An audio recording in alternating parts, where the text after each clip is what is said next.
Et donc, comme les musées rouvrent en Israël, on s'est demandé, mais qu'est-ce qui s'est passé pendant 2 mois? Comment ces musées ont-ils continué de vivre, de protéger leurs lieux?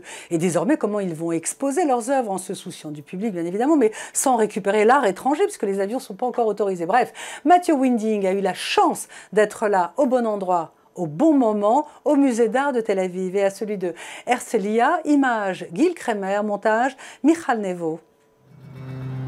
Le géant se réveille. Le musée accueille le public après 2 mois de sommeil forcé.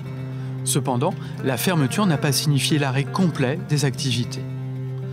Le plus important musée de Tel Aviv a été fermé plus de 2 mois. Qu'est-ce que cela implique? Et surtout, comment se réveille-t-il?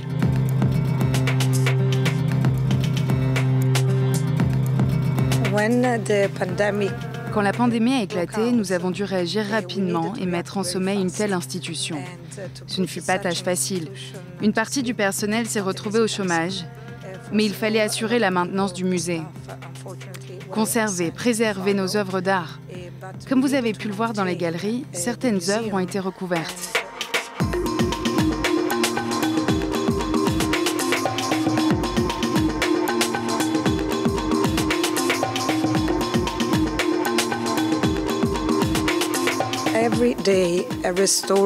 Et chaque jour, un conservateur et un restaurateur viennent vérifier que tout va bien. Nous ne pouvions pas fermer complètement le musée. Du coup, une équipe réduite s'occupait du bien-être du musée et assurer la continuité afin de pouvoir réouvrir le musée dès que la crise serait derrière nous. Nous pensons qu'il est temps de revenir.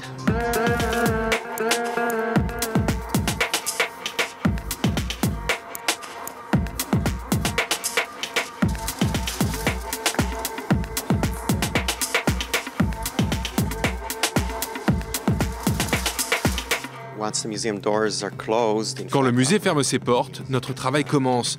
Tout le département de restauration et de conservation s'occupe des 50 000 œuvres d'art que le musée possède.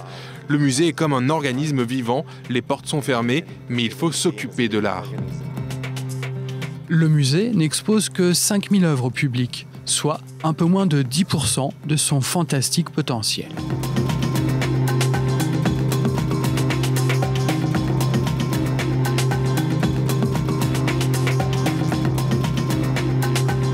Le musée de Herzliya, lui, est ouvert depuis le 18 mai et applique toutes les mesures de sécurité.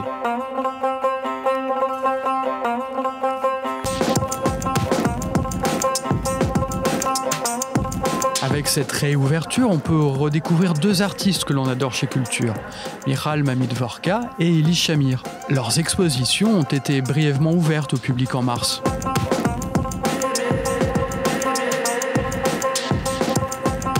La puissante œuvre d'Elie Shamir, inspirée par le kibboutz et Courbet, permet d'interroger notre époque et ses nouvelles problématiques. À l'époque du corona, l'œuvre d'Elie Shamir peut se lire d'une manière nouvelle.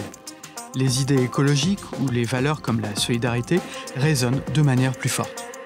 Ces valeurs viennent d'une petite communauté agricole de fermiers sionistes idéalistes. Ces valeurs semblent avoir disparu de la société. Et peut-être que l'on pourrait les redécouvrir, ces valeurs. Faire pousser nos propres fruits et légumes, être plus solidaires avec les aînés. Toutes ces valeurs sont à nouveau discutées et nous en avons fait l'expérience jusque dans nos corps en cette époque trouble. Elie Shamir vient d'une famille de pionniers pour qui le rapport à la terre est central. Tout comme pour Ben Gurion qui cultiva la terre d'Israël après avoir servi comme Premier ministre. Va-t-on assister en Israël à un retour des idées et rêves du père de la nation ?